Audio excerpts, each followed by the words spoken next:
Indonesia itu ulama itu prakteknya itu intikal madzhab tapi tetap muni Syafi'iyah. Nah cara madzhab Syafi'i wajah wong wedok iku aurat kharijah salat.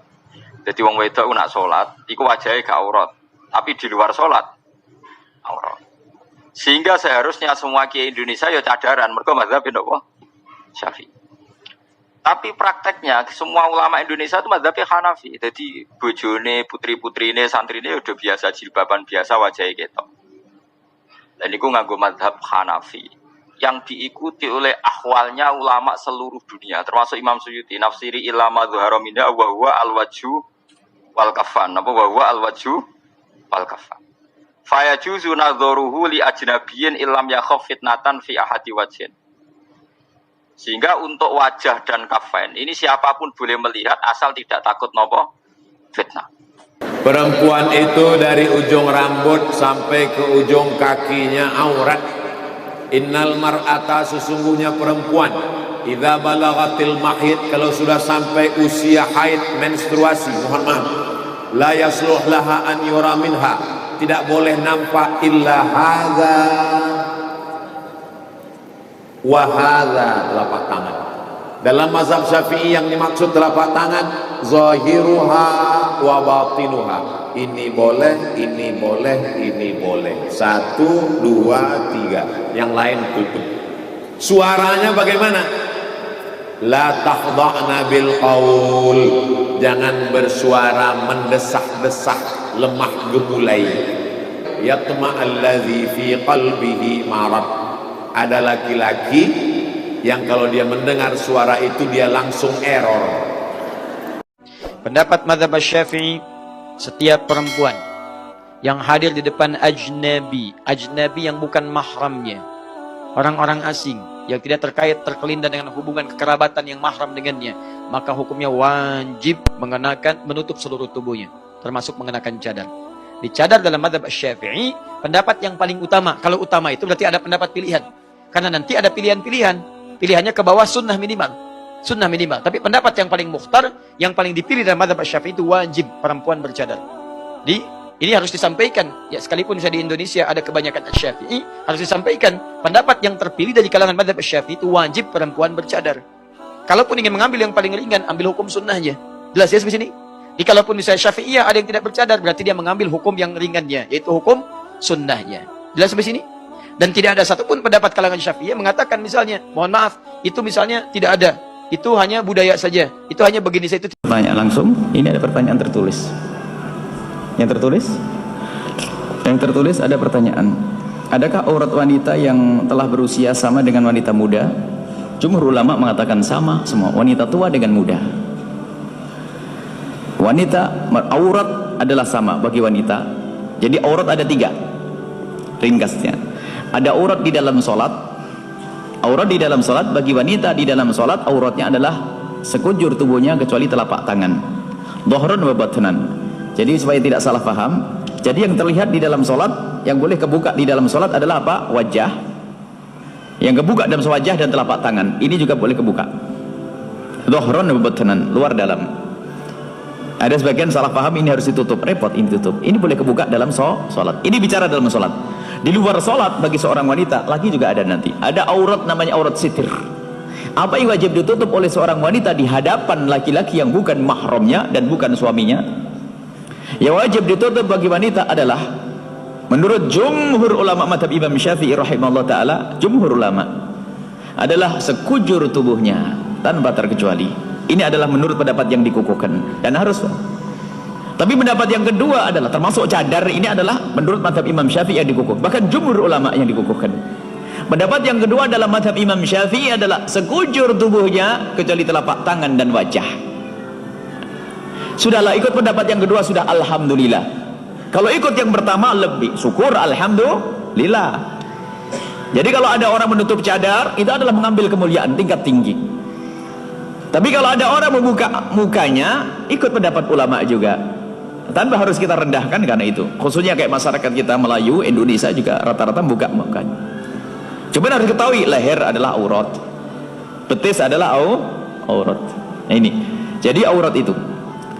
Jadi yang ditutup adalah sekujur tubuh menurut pendapat yang pertama yang dikukuhkan. Pendapat yang kedua adalah wajah dan telapak tangan. Menurut Imam Ahmad dan riwayat dari Imam Abu Hanifah juga, salah satu dari muridnya Abu Yusuf atau Muhammad bin Hasan, telapak kaki boleh terlihat lah.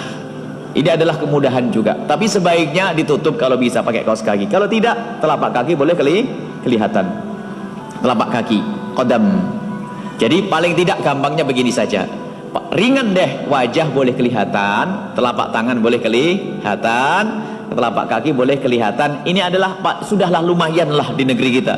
Zamannya orang sudah pada tidak mau pakai baju. Kalau kita mau naik pangkat, silahkan pakai cadar dan sebagainya. Cuman semua harus pakai adab. Kalau anda melihat orang pakai cadar burqu ini, jangan anda rendahkan. Memang ada sekelompok yang akidahnya sesat pakai burqu, lalu orang yang benar pun dibilang salah juga. Ini yang masalah. Pakai burqu alhamdulillah. Jadi jangan merendahkan orang yang pakai burqu. Atau sebaliknya yang sudah pakai burqu, pakai cadar, jangan merendahkan yang lainnya. Anda mengikuti ulama. Ada sebagian yang sudah pakai cadar dengan kesombongannya. Apa ente ini? Istrinya ustadz, ustadzah tapi mukanya kebuka. Loh, ini kan merendahkan orang lain. Pendapat ulama. Jadi yang buka wajahnya adalah juga mengikuti ulama. Dan insya Allah diterima dan tidak dosa dengan itu semuanya. Sekarang dihindari tabarruj menor atau minor itu. Dandanan berlebihan dihindari itu semuanya. Baik, ternyata pakai cadar dan yang tidak itu adalah syar'i, sudahlah. Yang jadi masalah itu saudari kita yang harus banyak kita doakan di pinggir jalan pakai baju tidur. Ini kan problem musibah ini ya. Kasihan, kita doakan semoga Allah memberikan hidayah dan bimbingan. Nah, bagaimana dengan orang tua? Ada pendapat.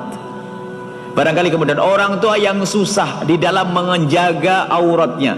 Namanya orang tua kadang-kadang kerudungnya jatuh, kebeteran. Tapi orang tua yang masih cekatan wajib sama dengan perempuan yang lainnya. Ada orang sepuh ya, kalau roknya ke bawahan takut keserimpet, takut jatuh. Makanya kadang-kadang akan naik sedikit ke setengah betisnya, karena jalannya biar mudah.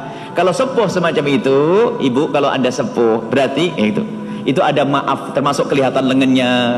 Kadang rambutnya jatuh, ditutup lagi semampunya. Ini. Jadi kalau ibu-ibu yang muda kok pakai bajunya begitu berarti sudah jadi orang tua. Paham ya? Jadi kayak orang tua, kalau orang tua ada kemudahan, orang tua yang berat susah baginya untuk menutup aurat. Sebab namanya orang sepuh itu kadang-kadang megang kerudung saja gemeternya. Jangan dipaksa. Mentang-mentang santren baru keluar, mama, mbah, nenek harus begitu. Kasihan, jangan. Semampunya dalam menutup auratnya. Karena orang sepuh, orang tua, kemudahannya, kemurahannya. Well, qawaid namanya. Orang-orang sudah tua yang biasanya hanya di rumah, tidak bisa ngapa-ngapain, itu ada kemudahan di dalam masalah auratnya. Apa hukum niqab? Tayyib. Terdapat pembahasan para ulama berkenaan dengan niqab atau menutup wajah. Adakah wajah ini aurat atau tidak? Ya. Ianya bersumber daripada firman Allah Subhanahu wa taala, "Wala yubdina zinatahunna illa ma dhahara minha." Janganlah wanita itu menampakkan perhiasannya kecuali yang sudah sedia ada nampak. Beberapa ahli fiqh dan juga beberapa sahabat mengatakan bahwasanya yang sedia ada nampak itu wajah dan juga kedua telapak tangan. Pendapat ini pendapat Sayyidina Abdullah bin Abbas dan juga mazhab Imam Malik dan juga mazhab Imam Abu Hanifah. Ya. Adapun dalam mazhab Imam Syafi'i terbagi kepada dua atau tiga pendapat. Ya, yang pertama mengatakan kaum wanita auratnya dalam salat berbeza dengan auratnya di luar salat. Jadi dalam mazhab Imam Syafi'i, aurat wanita di dalam salat adalah seluruh tubuh badannya kecuali muka dan telapak tangan yang zahir dan batin. Sampai kepada pergelangan tangan. Itu yang wajib dinampakkan ketika salat. Termasuk juga ketika tawaf. Adapun aurat wanita di luar salat, di sini ada dua pendapat dari mazhab Imam Syafi'i. Pendapat yang mu'tamad dan pendapat yang khilaful mu'tamad. Yang mu'tamad maksudnya adalah yang kuat. Yang khilaful mu'tamad adalah pendapat yang kurang kuat, tapi juga ada dalam mazhab Imam Syafi'i. Merujuk kepada beberapa kitab, termasuk kitab klasik yang lama dan juga kitab yang moden. Yang lama mungkin kita dapat melihat kepada kitab